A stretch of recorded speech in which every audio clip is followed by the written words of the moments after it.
everyone, and welcome back to Friendly Pet Channel, where we talk about things that you can do to keep your pets happy and healthy in a friendly and conversational way. And thanks for tuning in. If you like this video, make sure that you like it and subscribe to the channel for more videos like this. So today we're going to be talking about some red flags to watch out for when looking for a French Bulldog puppy. So maybe even a controversial topic, I don't know. I mean, the topic of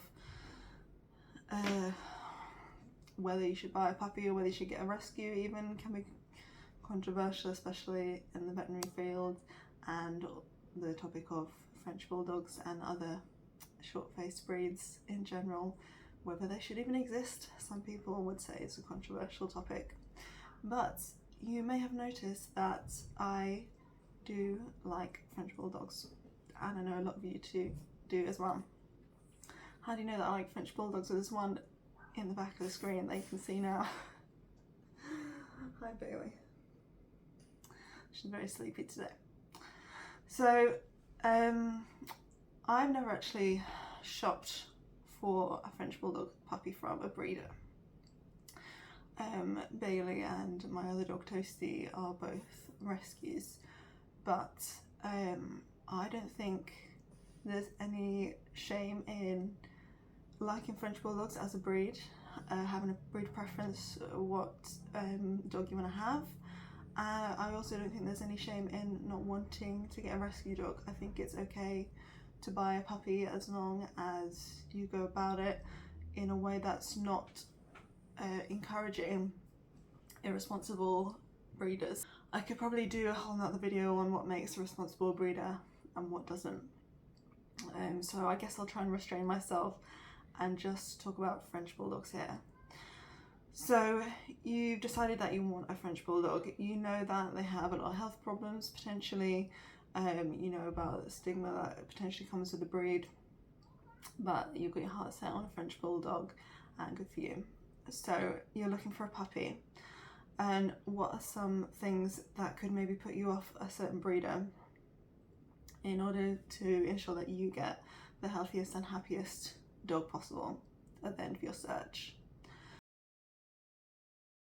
So the first red flag that I'm going to bring up is that if the breeder is breeding these special or rare colours, then most likely they're breeding these fashionable colours because, yeah, they look pretty cool, you've got to admit that, but that's all it is. It's looks. This breeder is breeding for looks because they can sell special coloured French Bulldogs for more money. But these special coloured Frenchies tend to have poorer health in general, whether that is a consequence of the breeders only being worried about looks and not thinking about other things, or whether it's just a coincidence. I do see, just anecdotally, that French Bulldogs in paler colours, we're talking about like lilac, cream, anything kind of bluey or merle or anything like that, they are more likely to have skin problems, which French Bulldogs can be prone to having skin problems anyway. So that's probably something that you don't want to encourage. So even though these puppies look really cute, and yes, some of the colours look really nice, and I probably would go for one if it was a rescue personally, but I wouldn't buy from a breeder that's breeding these colours because you know that they've just looked at these dogs and seen dollar signs in their eyes, and if they've got any of those dogs health tested or anything like that, I would be extremely surprised. If you've got a breeder that's breeding in order to further the breed and produce the best puppies possible, health-wise, looks-wise, etc., then they are not going to be focusing on what colour the puppies are. They're going to be focusing on other things, such as a conformation. What does the face look like? What does the tail look like? Is the movement good? Is the breathing good, etc.? The second red flag that I would watch out for is when you're shopping for your French Bulldog puppy, is whether or not it's been born by cesarean.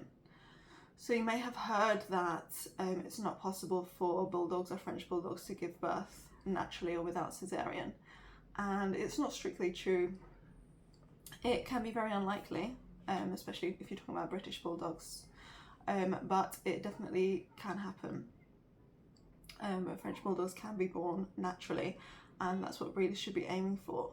And if a bitch has had to have a cesarean, then that should be the last time that they ever breed from her, because you don't want to continue breeding from a line that can only give birth via cesarean, if you see where I'm coming from.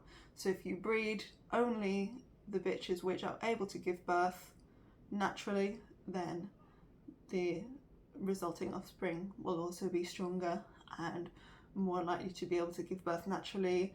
And then if you only stick to that, you're more likely to have a population of French bulldogs that are able to give, you're more likely to then have a population of French bulldogs which can give birth naturally, which would be preferable for the dogs themselves, because a cesarean is a lot to put a dog through, and it's also not good for the puppies to be in that situation. If there's any form of struggle during birth, whether they have a cesarean or not, if the puppy gets stuck, etc., then the mortality rate for the whole litter is higher, and those puppies will be starved of oxygen in the first few moments of life.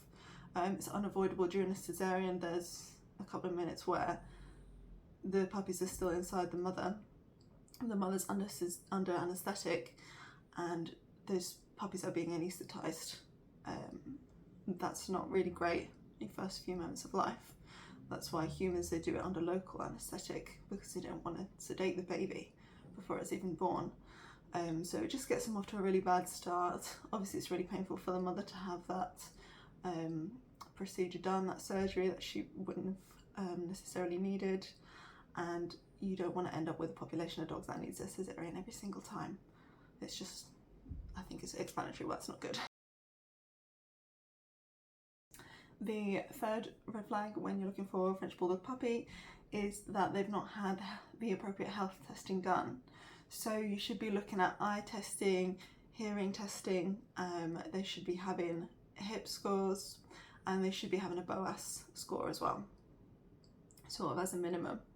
And you should also be able to, on request, have a look at both the parents' medical history, just to see, you know, because it might not be visible when you look at, if you ask to see the mother, she might look okay to you, but you don't know if she's been in the vets every week with chronic skin problems, you know, with lameness, with anything like that might not be apparent at the time, or whether she's got chronic vomiting, regurgitation, stuff like that can be quite common as well in some French Bulldogs. So you want to know, is this really a healthy animal, and am I going to be getting a healthy animal or not, or am I just getting a dog that's inheriting genetic disposition to be sick for a lot of its life. The next red flag that I want to bring up when you're searching for your French Bulldog puppy is, or this applies to any breeder, a lot of things, to be fair, on this list apply to any breeder, but are they breeding in what seems to be excessive volumes? First of all, the last few years there's been breeding license introduced, where if a breeder is producing more than 3 litters per year, they need to get registered with an official breeding license. So you can check if they've got that. And are there multiple litters at the same time in the house? If you come in the house to pick up your puppy and there's 3 other litters there at the same time, that's a massive red flag, because what you're looking at is a puppy farm in someone's house. You know, they're just churning them out. Also ask them, you know, how old the dog is, how many litters it's had, etc. You know, a lot of reputable breeders would say they would never breed the same dog more than 3 times, because it is a lot to put her through. And they should definitely be waiting until she's fully mature, so 2-3 years old, and they shouldn't be breeding her really after the age of about 7. So ask yourself those questions. do they seem to be trying to get the maximum out of these dogs? In which case, you know, once again, that the motivation is money. It's not the health and promotion of the breed, which is what hopefully you're looking for. Red flag number 5 is if you look at the parents and they don't really look to be in that great health. So it might not actually be that easy for you to recognize some things. So you might have to, you know, look around for a bit while you're shopping around looking for French Bulldogs online. You know, if you go on one of these sites where people are selling dogs online, a lot of times they'll have a picture of the parents and they're really not good specimens whatsoever of the breed. You know, you might see that their legs are bowed, they're too far apart, that the back's not straight. You might see that they've got basically no tail at all, or that their face is really squashed in compared to average French Bulldog. You might also see staining on the skin from where there's been skin problems or excessive licking. You might see that around the toes, around the folds on the face, even around the tail. You know, just have a really good look at these dogs. Also, when you go around there, listen to the mother. Is when she's breathing, is it making a noise? It's not supposed to make a noise, even for a French Bulldog. People think that's normal for a French Bulldog to make a hoarse noise when breathing normally, or even when panting normally. It should make the same sound as any average dog, which people may think that's not possible. You know, some people like to say that all French Bulldogs struggle to breathe, they can't breathe, blah blah blah, which is also not true. There are a lot of French Bulldogs out there who, when they pant, it just makes a normal dog panting noise. So that's what you want really. If they're making any excess noise, then you know that they're suffering from brachycephalic obstructive airway syndrome, and which is going to be expensive for you later down the line and unpleasant for your puppy, because they're going to have to get operated on the back of their throat, which is not a very nice thing to have done. So hopefully you feel equipped after listening to that video on how to wean out those dodgy breeders when looking for a French Bulldog puppy. I actually haven't tried. Maybe I should try for a short video to try and look online to see if I can find a good example of a French Bulldog that wouldn't be a problem to buy. See if it's even possible, because I know that there are a lot of unscrupulous breeders out there breeding French Bulldogs just for some cash because they're popular at the moment. So I think that would be an interesting video for me to have a look to see if it's possible to find a good French Bulldog breeder online. So stay tuned for that. Let me know if that's what you want to see, and let me know if you've got a French Bulldog. How did you come by them? Were they a rescue? Were they a puppy? And how do you find them? Do you have health problems with them? Do you have breathing problems? Are you planning to breed from them yourself? Let's start a discussion in the comments, but let's keep it civil and respectful if possible. Alright, thanks for watching, and I'll see you in the next one.